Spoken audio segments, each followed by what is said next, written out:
بسم اللہ الرحمن الرحیم۔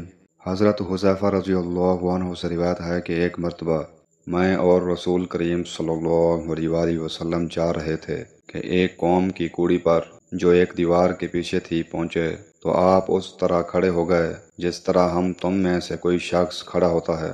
پھر آپ نے پیشاب کیا اور میں ایک طرف ہٹ گیا۔ تب آپ نے مجھے اشارہ کیا تو میں آپ کے پاس پردے کی غرض سے آپ کی ایڑیوں کے قریب کھڑا ہو گیا یہاں تک کہ آپ پیشاب سے فارغ ہو گئے۔ بوقت ضرورت ایسا بھی کیا جا سکتا ہے۔ صحیح بخاری حدیث نمبر 225۔ حضرت عائشہ رضی اللہ عنہا سے روایت ہے کہ ابو حبیش کی بیٹی فاطمہ رسول اللہ صلی اللہ علیہ وآلہ وسلم کی خدمت میں حاضر ہوئی اور اس نے کہا کہ میں ایک ایسی عورت ہوں جسے استحاضہ کی بیماری ہے، اس لیے میں پاک نہیں رہتی، تو کیا میں نماز چھوڑ دوں؟ آپ صلی اللہ علیہ وآلہ وسلم نے فرمایا، نہیں، یہ ایک راگ کا خون ہے، حیض نہیں ہے، تو جب تجھے حیض آئے تو نماز چھوڑ دے، اور جب یہ دن گزر جائیں تو اپنے بدن اور کپڑے سے خون کو دھو ڈال، پھر نماز پڑھ۔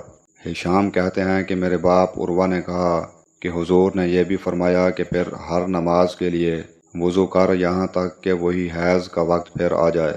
صحیح بخاری حدیث نمبر 228۔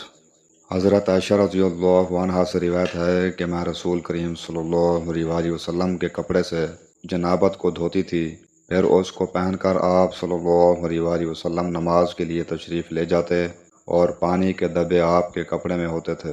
صحیح بخاری حدیث نمبر 229۔ سلیمان بن یسار روایت کرتے ہیں کہ میں نے حضرت عائشہ رضی اللہ عنہا سے اس منی کے بارے میں پوچھا جو کپڑے کو لگ جائے، تو انہوں نے فرمایا کہ میں منی کو رسول کریم صلی اللہ علیہ وآلہ وسلم کے کپڑے سے دھو ڈالتی تھی، پھر آپ نماز کے لیے باہر تشریف لے جاتے اور دھونے کا نشان یعنی پانی کے دبے آپ صلی اللہ علیہ وآلہ وسلم کے کپڑے میں باقی ہوتے۔ صحیح بخاری حدیث نمبر 230۔